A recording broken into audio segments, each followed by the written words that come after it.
Good morning, Mali, and thank you for joining us this morning for this quick catch-up about the South Africa A team. Good morning, Spolazi. Tell us a little bit about what the preparation has gone like and how it's progressed over this past week. Yeah, the team has been together for a week. Guys have prepared before they joined the camp in their respective franchises. And having a few experienced players within the squad has really helped in terms of getting ready for this tour. Like you said, we had a week together in Pretoria, which went really well. And I believe everyone is in good space to come here and perform.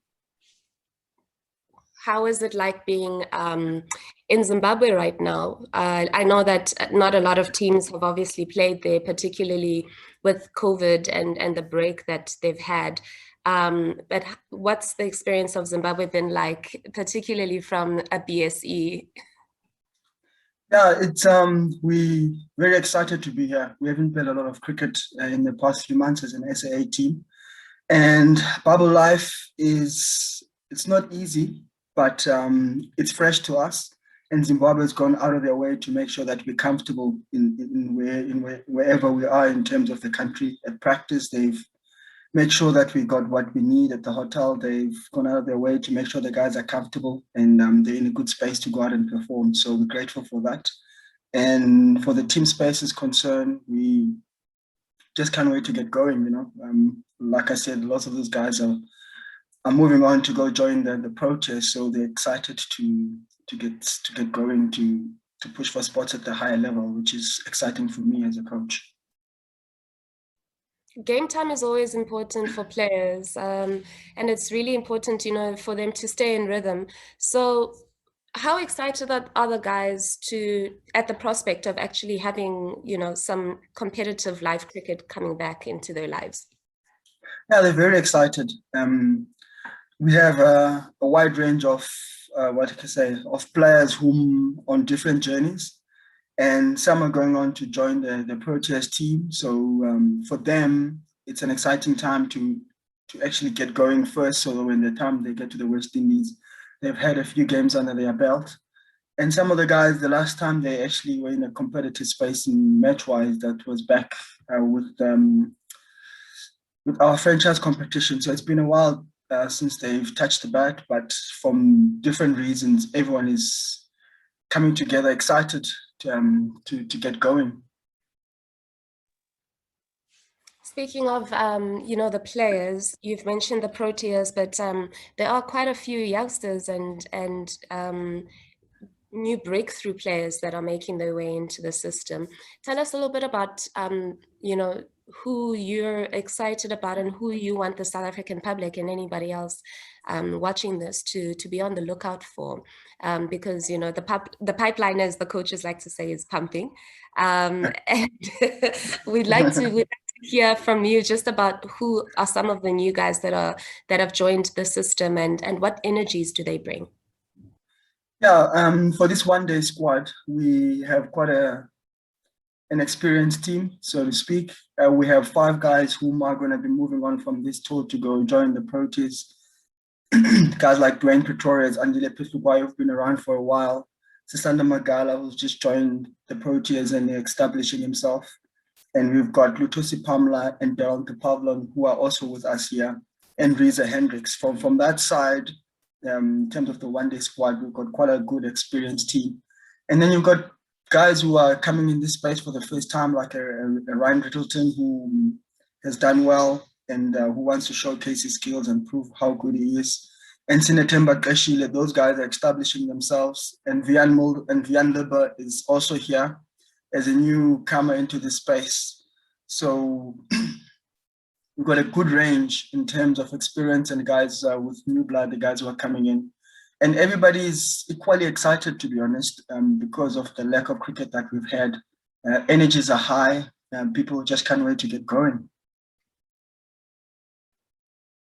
I can imagine that guys are getting quite antsy as well to get out onto the park. How do you reel them in, especially when you see guys doing a little bit too much in the nets? Because once guys haven't had a bit of cricket, they come in a bit hard. So how do you as a coach tend to get them to calm down and to take their time? Yeah, I don't really think it's ever too much. It's just a matter of doing what is actually required of you in terms of being smart, training for purpose. From that point of view, I don't feel it's never too much. I'm always encouraging the guys to have a goal for each practice and making sure that they're doing what they will be doing in games. From that point of view, smart training is it's never too much in my book. And yes, the energies, sometimes you have to pull a few bowlers back in terms of overdoing things. But I always encourage them to make sure that they bowl enough that when they get into game situation, it's never taxing for them. That's always my encouragement for them. And for batters, it is tough for us coaching having to throw for a long period of time. But if we expect these batters to get big hundreds, it's important for us coaches to be fit enough to be able to throw 250 balls for them to actually get into a space where they're going to perform for us.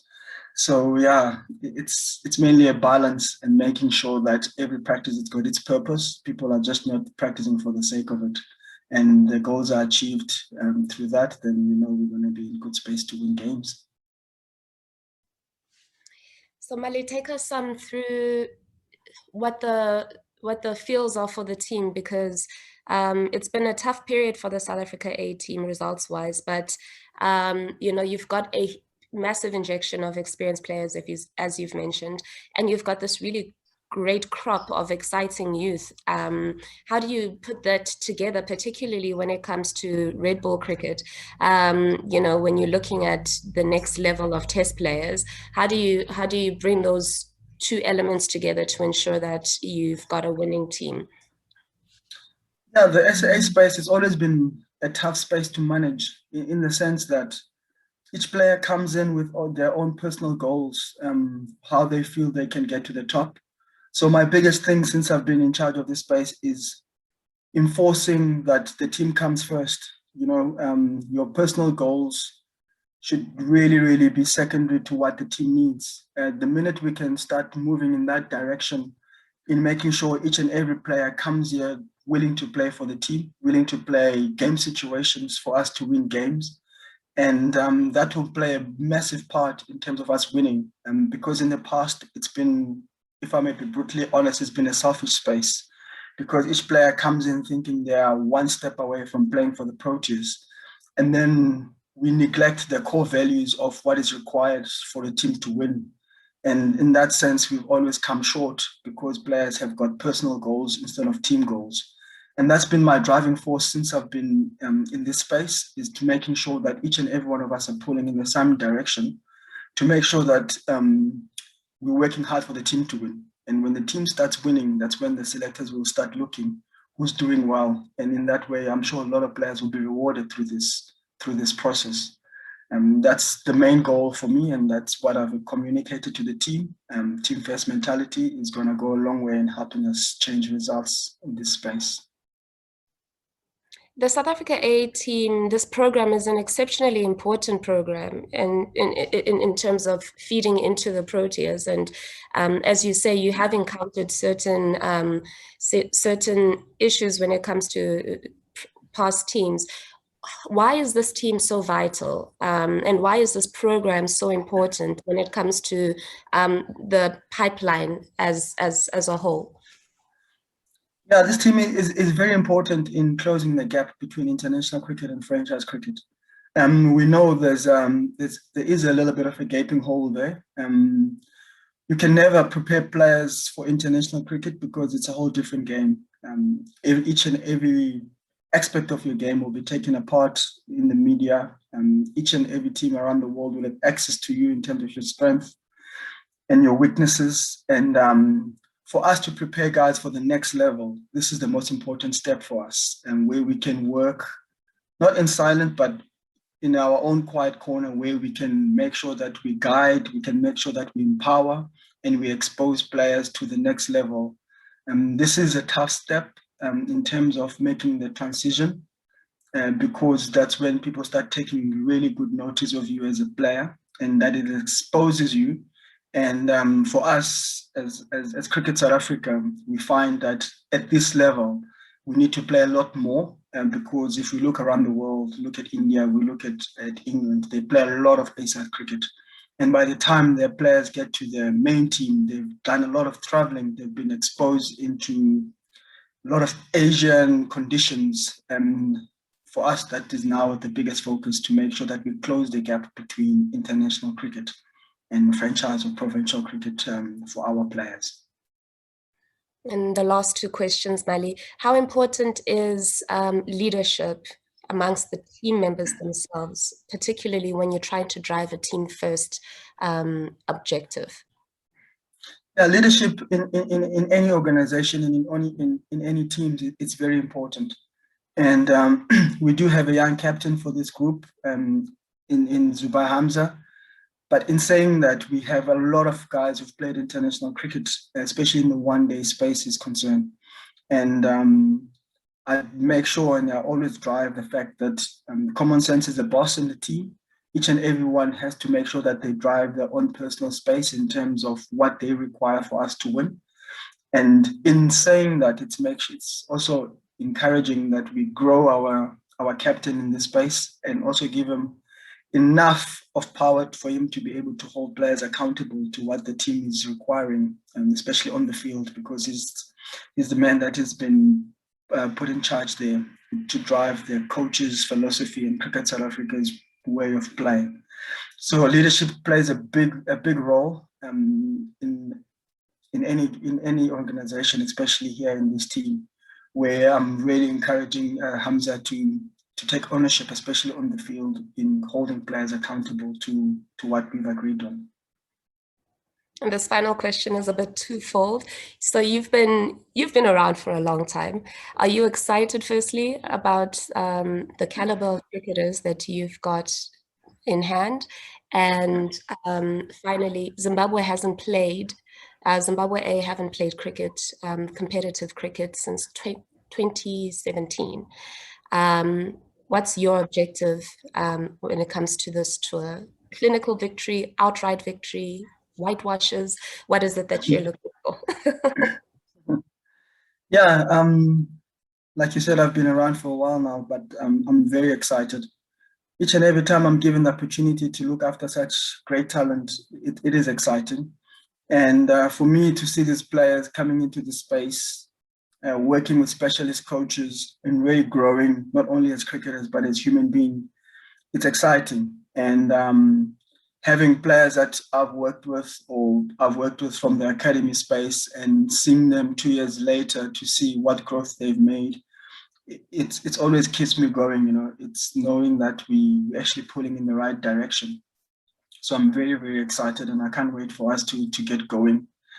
And looking at our opposition, I don't really spend too much time in seeing what they have done or what they haven't done.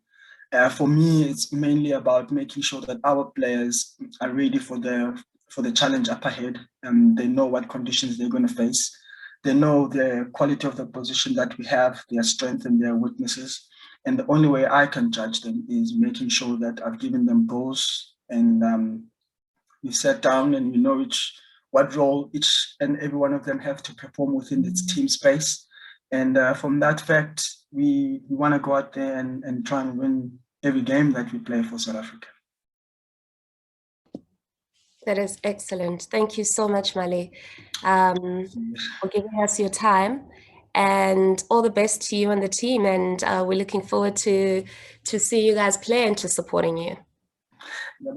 Thank you.